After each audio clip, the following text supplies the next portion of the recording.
Thank you, scientists.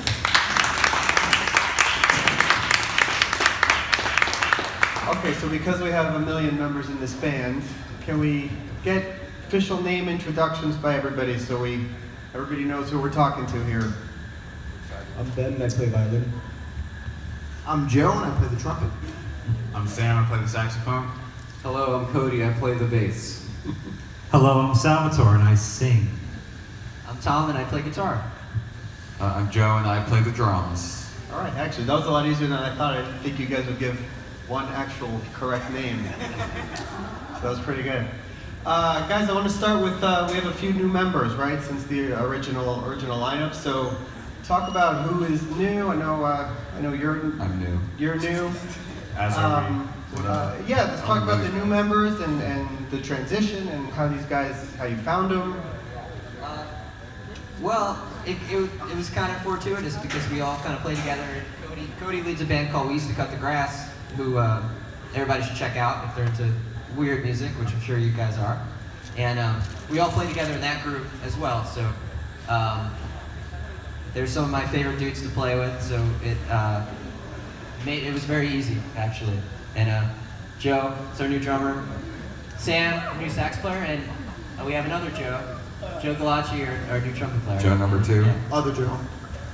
It's rare enough to find a band, a rock band or prog band, or however you guys want to call yourselves, that has trumpet players and violin players, and you guys seem to have open access to quite a few of them. Yeah. Where is this pool of trumpet and sax players that are available for prog bands? We're sort of lucky enough to have like a good community of musicians that we work with in Asbury Park, New Jersey, and there's a lot of talent around there, and they're sort of part of that scene. Well, Sam's from Philly, but he also plays Asbury Park.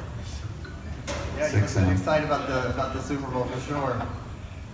What's new in terms of just the latest in the band? And you guys have been on tour for a while. There's different tour cycles that have been going on. Where are you hitting the road next? We're heading out with Protest the Hero in mid-March to mid-April, and it's pretty much North America. We got a few shows in Canada, and then all over the rest of the country. So we're excited about that. That's great. Well, let's go back a little bit if it's cool. I mean, how the band got started. I guess you guys sort of were the beginning of the band, right? So It's strange.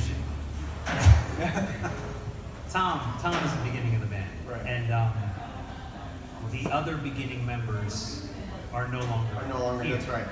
So I joined in the somewhat of the beginning. But as far as Thank You Scientists after I joined, it's just Tom and myself. Ben joined shortly after. So talk about starting the band at the time and how you stumbled upon this great singer. Yeah. It was actually, there's no like romantic cool story. It was actually Craigslist. We really, not a lie, we met Sal on Craigslist. Yeah. I was looking for a massage. Yeah. It's like casual encounters. Those are the best encounters, by the way. Yeah. But that's totally how we met him, which is kind of crazy, and it worked out. And we immediately knew this guy's voice really works in a cool way with the music. And it's funny, like everybody says to us, like, "Wow." The one comment we get is, "I don't expect that voice to come out of that guy. That's not like." And that was the first time we heard him sing. We're like, "Whoa, yeah, this is really cool." Yeah, and I think it was 2 days ago. Joe was like, "Sal, is that you?" We heard some music over the PA or the intercom. I'm like, "No, that's a woman singing. That's not me." Part of what makes the band special is the live performances, and you guys have had some pretty epic ones on these cruise ships, going back a few years. This is your third? Is this your third time? This is our third one. Yeah. And the first one, we actually got the opportunity to play thanks to you, probably, more than anything. This guy's been putting his neck out for the band for many years, so everybody, give him a...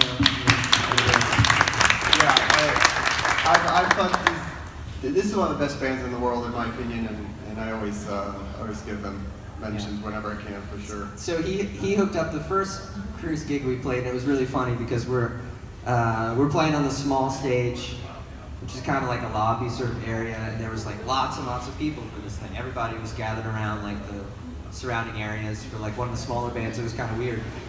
And everybody started this like, you remember the rolling mosh pit? I was gonna bring that up. The mosh pit on the floor. Yeah, they coined the phrase roly-poly mosh pit, I believe. Yeah, so I guess you could say that was invented in one of our sets. They a bunch of shirtless men rolling on each other.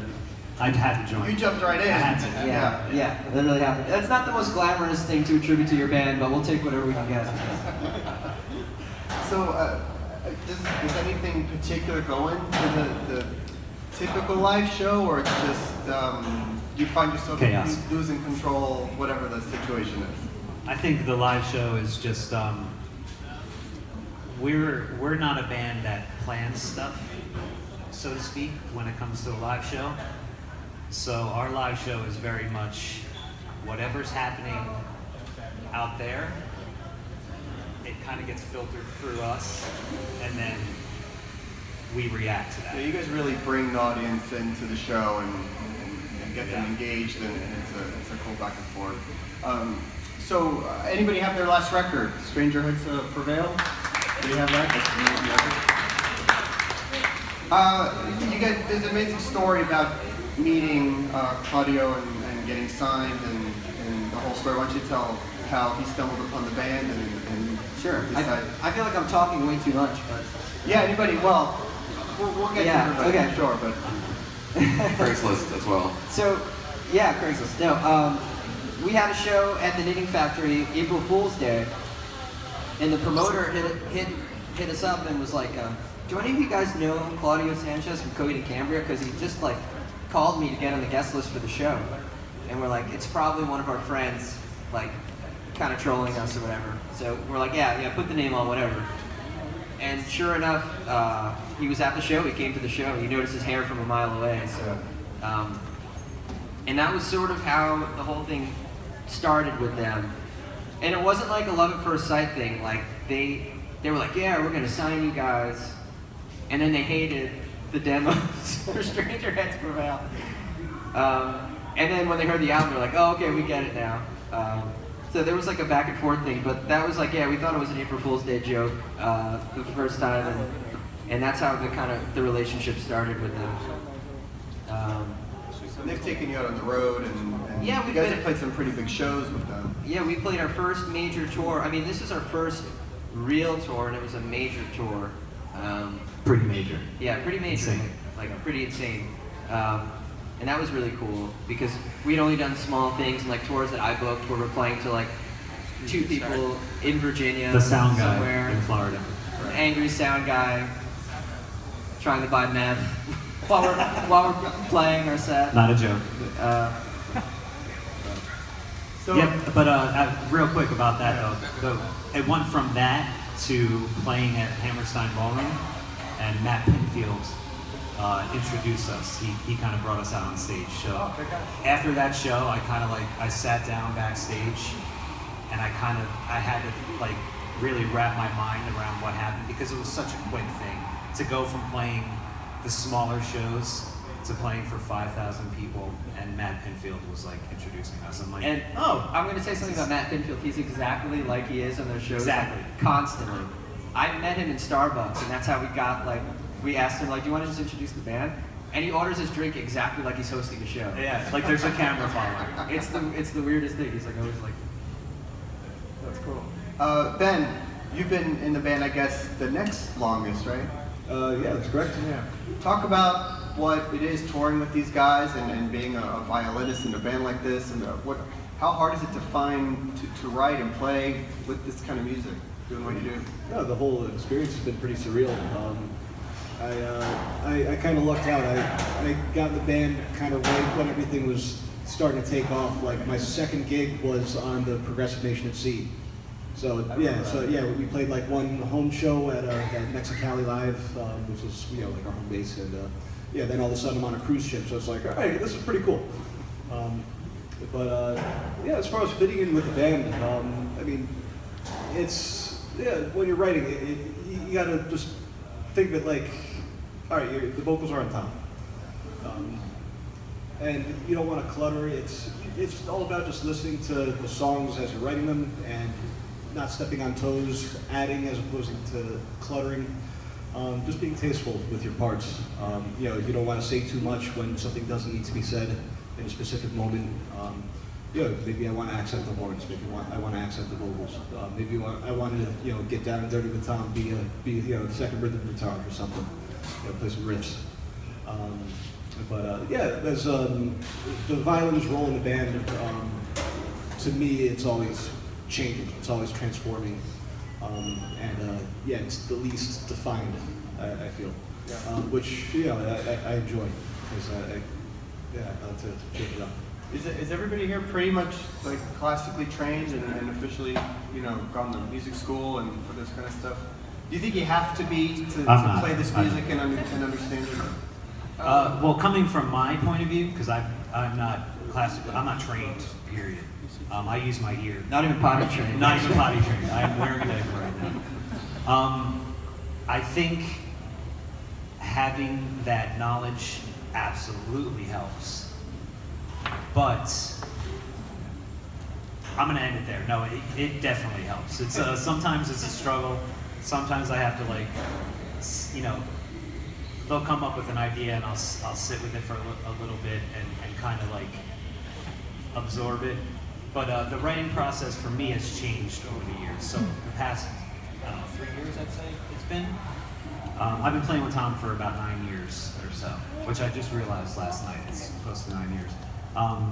But for the past 3 years, Tom and I have worked together with vocals. I'll go to his place and we'll have writing sessions with just us two.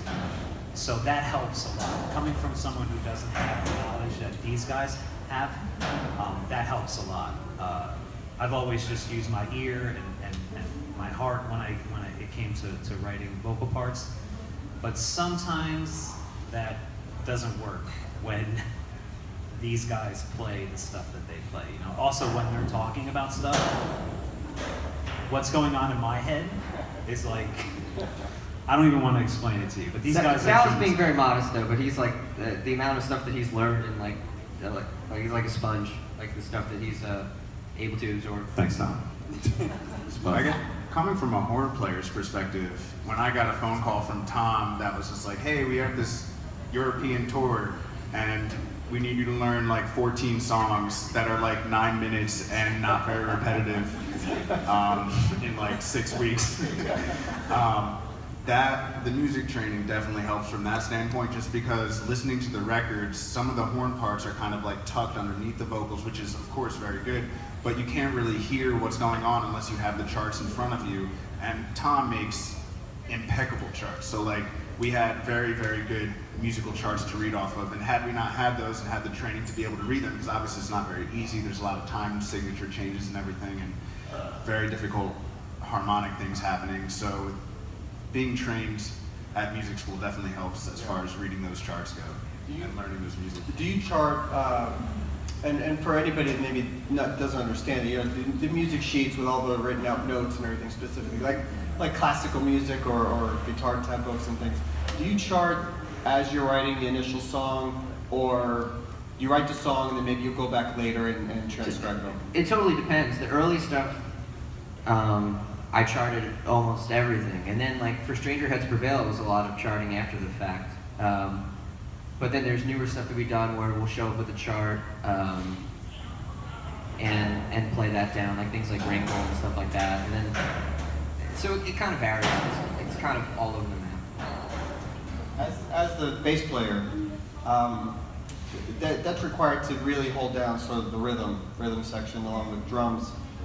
Is that difficult with the different time signature changes and all the other stuff that's going on? Are you able to, is it easy for you to find where to sit? I think everyone's role in the band is sort of constantly shifting, sort of like Ben said, where the violin can jump to accent the horns or do its own thing or double the guitar, and the bass sort of performs the same function. There's, you know, each part is different, and the songs sort of cross a lot of ground, genre-wise and feel-wise, so the approach is always going to change from, you know, section to section and measure to measure. But yeah, a lot of the time it's like, what's the simplest thing I can do right now to make this not sound completely insane?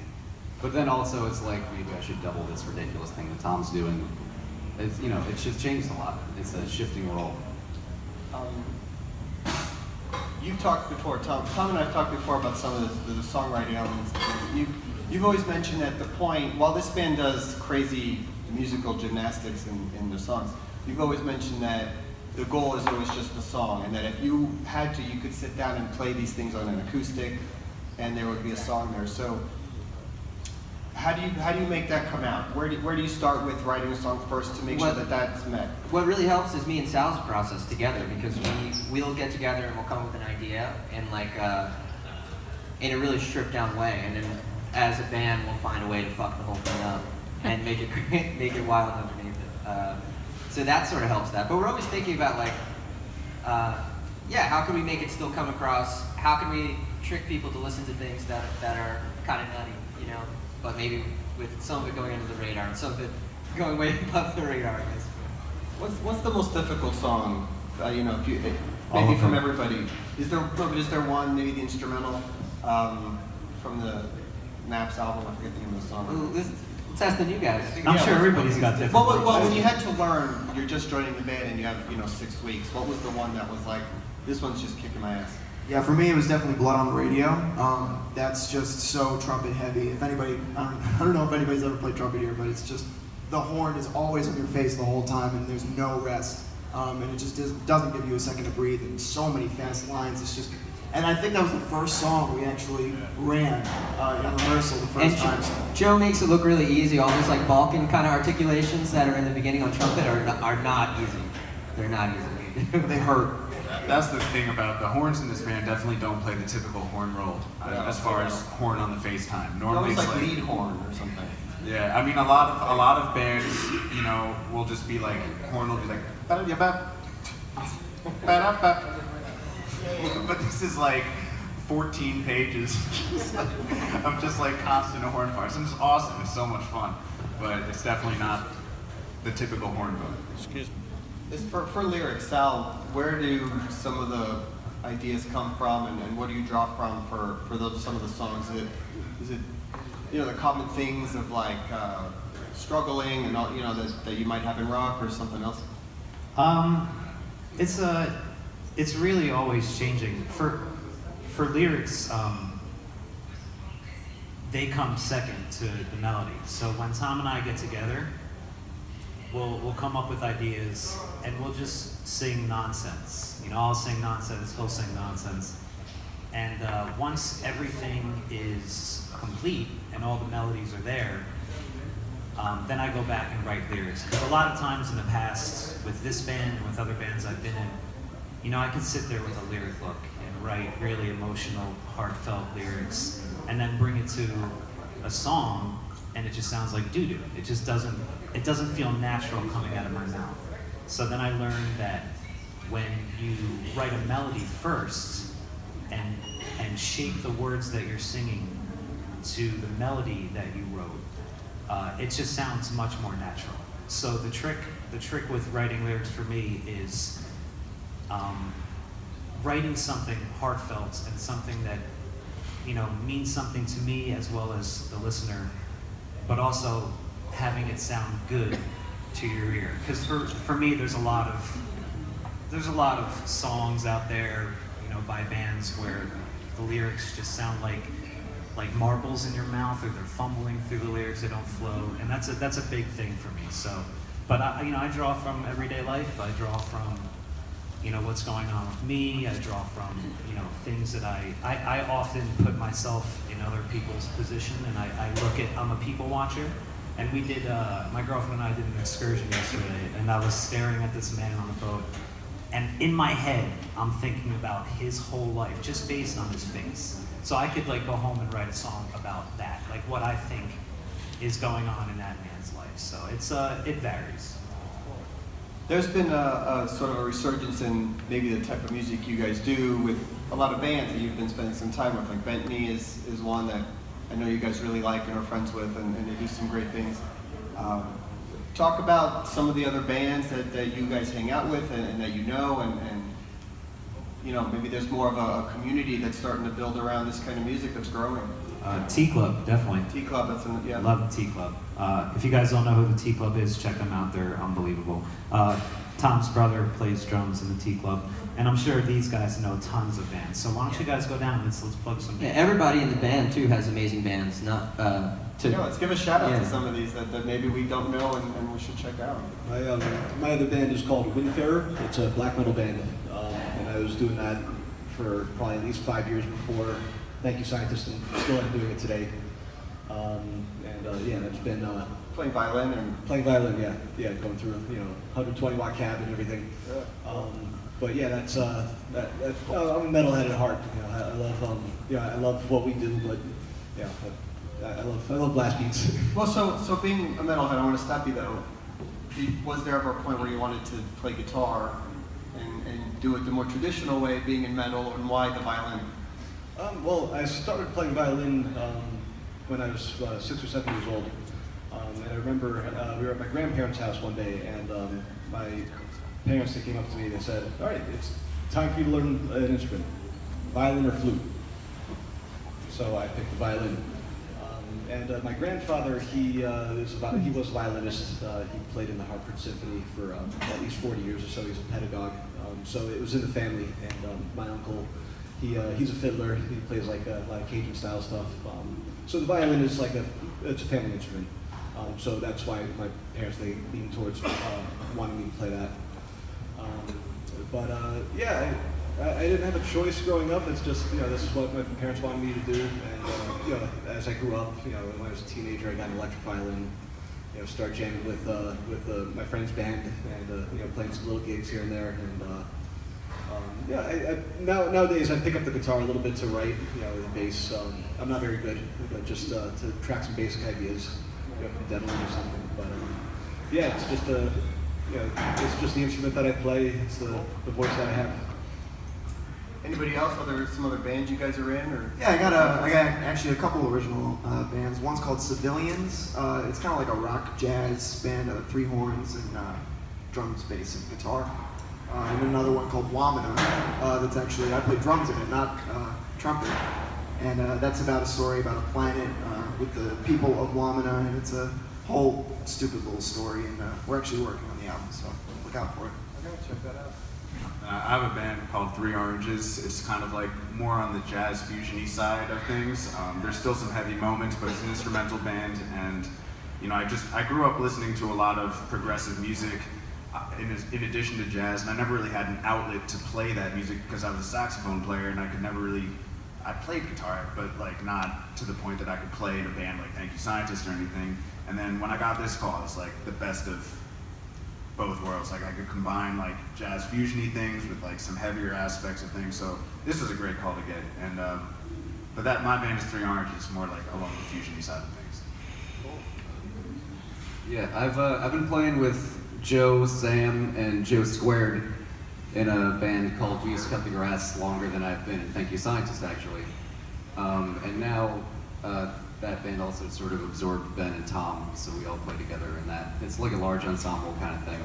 All right, so I think we all need to check out some of these bands. We Used to Cut the Grass. That's a great band name. Yeah, it came from a collaboration with Ike Willis from Frank Zappa's band. We did a couple tours with him.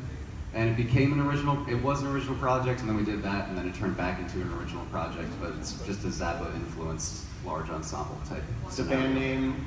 You guys used to. It came from sort of a something? deep cut from Joe's Garage, which is a Zappa album. Joe, what about you? Any other projects? Yeah, I got a couple. I feel like we're kind of down the line, but I got a band called UFO Tofu. We're actually making an album now. It's instrumental fusion type stuff. We kind of going for the early 2000s DSL internet dial-up sound. Trying to bring that back. And then I have a band called Sentient Moss, which is kind of on the math rock side of things. And yeah, that's it. Sal, you got other projects too, or? I'm in a sick band called Thank You Scientist. Great guys, super cool dudes. Yeah, I nothing that I really want to plug because it's such It's so minute and it's in its infant stages, but that's it. That's all I got. I think this is pretty much your focus. Sorry, I'm dying. I have a couple other things too. I have I actually played another group with Cody, with Audra Mariel, who's this jazz singer who's actually floating around the boat, called the Real Human Jazz Band. And straight there. Hi. And a bunch of other stuff that I'm probably forgetting. Yeah, well, you guys are busy. Tom, you are one of two guitarists that I know of now on the ship now that play the fretless. Yes. Bumblefoot being the other, of course. Mm-hmm. And it's not a common guitar that many people play. It's got to be, I've always thought it has to be the most difficult thing on earth. So why did you pick that up, and what's the benefit of playing on a fretless? Why do you enjoy it so much? I don't enjoy it. No, yeah, it's just something different. For me, Ron was actually my teacher when I was younger, so that's how I got into the fretless guitar. He got me into it, so he's to blame for that. But I don't know, it seems like everybody's like adding things to the guitar, you know, like 8-string, 9-string, like they get lower and lower, and it's like guitars are starting to just become you're in a bass register at that point. So I'm like, why don't you just take something away from it, you know? And the blend of having the fretless guitar with the violin, I think, is really cool because there's a lot of things that we could do together that have just a really unique kind of sound. Are you guys working on any new material? Plans for a new record? Yeah. Where are we at that stage? We have a lot of stuff written, and we're gonna, after the protest tour, we're gonna write a lot more. Yeah, we have just a boatload of ideas that we're trying to take together in a way that makes some kind of sense. Well, so you said you and Sal sort of get together and write the initial songs, and then you bring it to the other guys, or is some of it coming from just jams that you guys are doing? All these new guys are so creative, and they're all like, probably the primary writers in their own projects, so they're bringing a lot of stuff to the table, which hasn't really been the case before at all, so it's really, really cool. Like everybody just comes up with ideas, so it's going to make the writing process a lot more interesting, and but just that, yeah, we have like a lot of complete songs, but also just a lot of ideas floating around. But is it hard to manage the direction or opinions? You know, when you have 7 people in the band, we shouldn't play this song, we should play this song live. Who's the moderator in all of this? I'll be honest, I don't think it's strange because there's 7 of us, but the writing process is super smooth. There's no time where I feel like someone is upset with a decision or feels that their voice isn't being heard. I think it's such a smooth process. I'm actually amazed by it. Like I jam in another band with 4 other dudes, and sometimes it's a nightmare.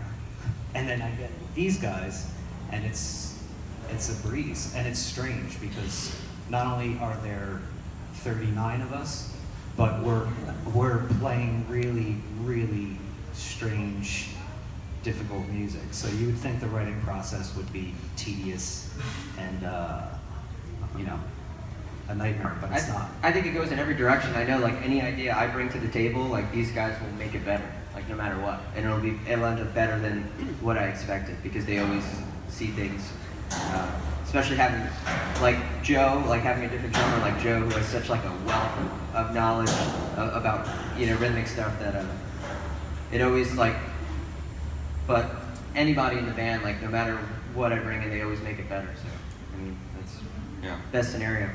And it probably goes multiple ways for... He's also being modest because it's hard to get better than what he comes up with, but he's speaking the truth as well. So. I think it's also kind of interesting because, like, being new to the band, there's kind of times where, as a drummer, I want to latch on to things that excite me, like, immediately, and there's kind of, like, trusting what Tom and Sal have as far as, like, getting to an end and being able to picture it, as opposed to just trying to make the craziest thing that we can, which is oftentimes the easiest way to go. Right. Yeah, because I mean, you can play anything and throw anything into it, but I guess at some point you have to know, hey, maybe we shouldn't use that part. It's easy to do anything. It's hard to communicate it. Yeah. And, well, let's see if we can take a question. Anybody have a question for the band over here? Sure. I have 3, so 2 spelling ones and then one other. How do you spell Windfarer? Windfaerer. F-A-E. F-A-E, yes. All right. How do you spell Wamena? Wamena, W-A-M-E-N-A, but actually there's no material anywhere to be found. It's kind of a silly plug. Oh, all right. Turned Well, look into out for it. this It's has coming. turned into a spelling bee. And then lastly, where do you sign on this thing? Because there is so much cool artwork, and I don't know where you gotta sign. Usually in the skull somewhere. Yeah. Who Or your designs shirt. all your artwork and materials? Because it's always some pretty cool stuff. Even the pre-album stuff that you guys do, all the comedy things where you guys are all wearing white shirts. Who's coming up with all this stuff? The artwork, the first record, Maps, my friend John designed it, and what we did was we went through a bunch of like old science textbooks and Russian encyclopedias and all these like random things. And then he's like a whiz with like digital art, so he like after like we called all the stuff together, he put it together in some way that made sense, and that's how that one came about. And John, Revolution Dream Design is his company, but he also is a musician. He plays in a band called Dead Empires, who are really, really cool for anybody who wants to check them out. And Cody found the artist for Stranger Heads on Instagram, actually. Cody could tell you about that, maybe. There's not really much to it aside from that. Just a collage artist that was really cool on Instagram. I suggested it to Tom, and it worked out pretty well. Anybody else? Another question? In the studio, do you guys work collectively or individually when recording? Well, the recording process is usually an after-the-fact kind of thing. The writing process, we work collaboratively with everyone, and then we'll reduce to smaller groups. Like, you know, they said they get together on their own. We'll do some songwriting stuff, and then sometimes it'll just be 3 of us, or the 4 of us, or Ben will come in and make suggestions. So it changes. The group changes for the writing process a lot. Having 7 guys in a room trying to write a song all at the same time can be a little much occasionally, but sometimes it works out really well. So we sort of change it. We'd like to change it up as we're going. And then once everything is kind of solidified is when we look at recording after the fact. Maybe one more. We got one more back here. First off, good to have you back on the cruise. Thank you. Thank you. Thank you. You talked about arrangements, and despite your lunacy, you are a very arranged band. I love that. One of my favorite bands, Young Giant, very arranged also. But who's the master arranger? Does it start with you, Tom, handing pieces out and letting the horn section, for instance, decide how they want to fit in? And does everyone just keep notating until you finally get a master notation on the song? In certain cases, yeah. On the early stuff, I would chart everything, and that held true till probably half the material on Maps, where I would just chart everything. And then it became more like, as we got used to working together, we were able to do it more fluidly, and it became like more collaborative. Like I'd bring an idea, and the horns would come up with a part over it. I would definitely do fine tuning after the fact, for sure. One of the things we do is after everything's scored out, we get together and have like a kind of a powwow. We'll go through the score, and I'll give suggestions. Ben will give suggestions. We'll say, hey, this measure here, maybe we could do something better. We tighten up the dynamics. So it's very open. It's very everybody's involved. It's not anything like that. And I think that just came out of spending a lot of time in a room together. We were able to get better at that. That wasn't something that we were able to do probably right. Nowadays, the actual charting of the songs, it comes way after the composition because all the parts, they're liquid for a very long time. We're always going back, revising, the different parts. Sometimes, like we'll have a whole song done, then all of a sudden we chop half it off and make something completely different. That's happened in the past. So the actual charting nowadays, it's more at the end of everything. just to make sure everybody is playing with proper voicings, to make sure there aren't any clashing like minor seconds that we don't want. Just to see all the parts written out and just check for any inconsistencies. Yeah, the only case where we would actually bring in probably charts for each other to read for a new idea is if it was something that we didn't think we could try to explain on our instrument and then that they could get by ear. Like we have 2 set intros that we're working with right now, one of which Tom wrote that he brought in sheet music done that was like, a done thing, and one that I wrote similar, where it's just like a complex melody that like if you tried to spell it out to someone just on your instrument, it would take forever. So that, bringing in sheet music for stuff like that is simpler if it's a complex idea, but that's the only case where charts would be written before the song. I think I got one final question here. This is kind of inspired by seeing you guys in Glendale when you were playing with Haken. Do you recall any situations where you're thinking to yourself, what have I done to deserve playing in a shithole like this? Bar That's 42. a great question. Was it Bar 42? Oh my God, we could write a book about Where that. is it? Worthing?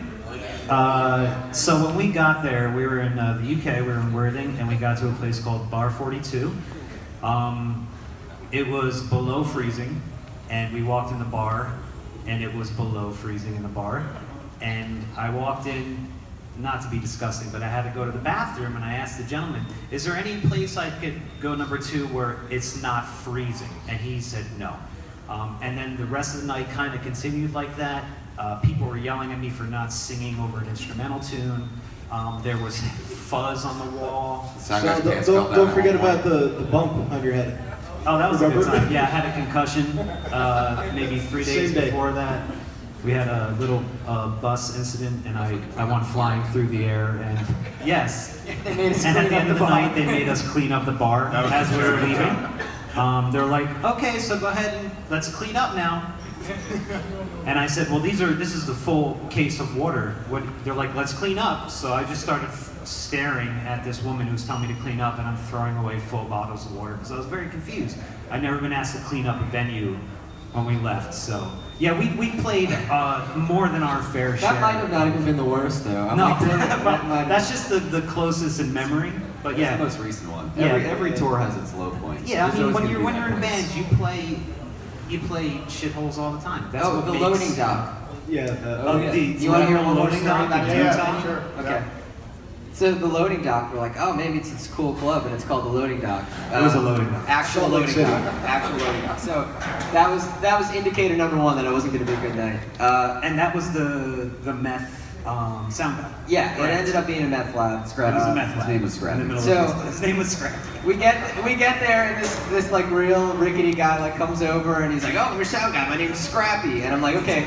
Indicator number 2. Sound guy's name is Scrappy. That's not good. We're not doing so well here. And he's like, are you guys gonna want a sound check? Indicator number 3. So we're like, yeah, we are a 7-piece band. We would like the sound check. He's like, okay, I just gotta shot back the water off the stage. I'm like, there's indicator number 4.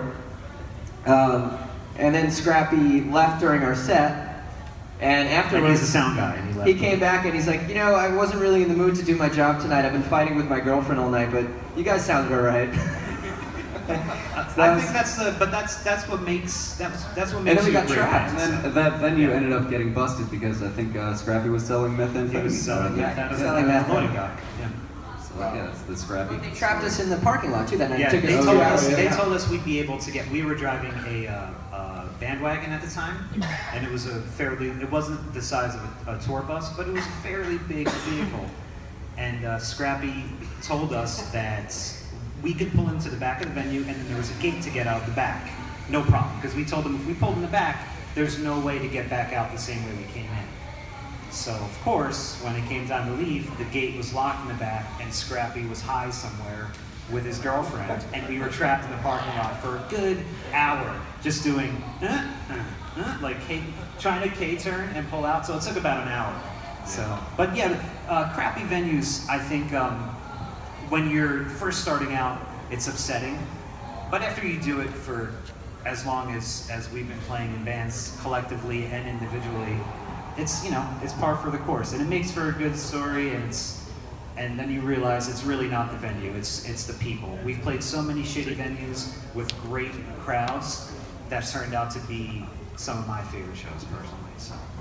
We played one where they actually fired the sound guy after our set. We played a few where they fired the sound guys. They actually fired him. Sal was in the crowd singing with a megaphone because his monitors weren't working. And like we're waiting to settle out, and they were actually firing the sound guy right before. Yeah, we've seen a lot of stuff. So. Our sound guy got punched in the face in London. By another sound guy. Sound guy fight in London because they had one microphone for both horns. Line check, not sound check, line check took about 50 minutes while we were standing in front of a crowd of people like, you guys gonna play soon? We're like, there's no mics, nobody's mic, nothing's happening, so, yeah. I think that's a good place to stop this. We could go on all day, I'm sure. Yeah, I'm getting really sad. I was thinking about just jumping off the side. You guys are playing tonight, 7:45. Is it here or the Colony Club? Pool. Oh, Pool. Pool. Pool at 7:45, so make sure to come by. Give them a hand, guys. Thank you guys. Thank you very much.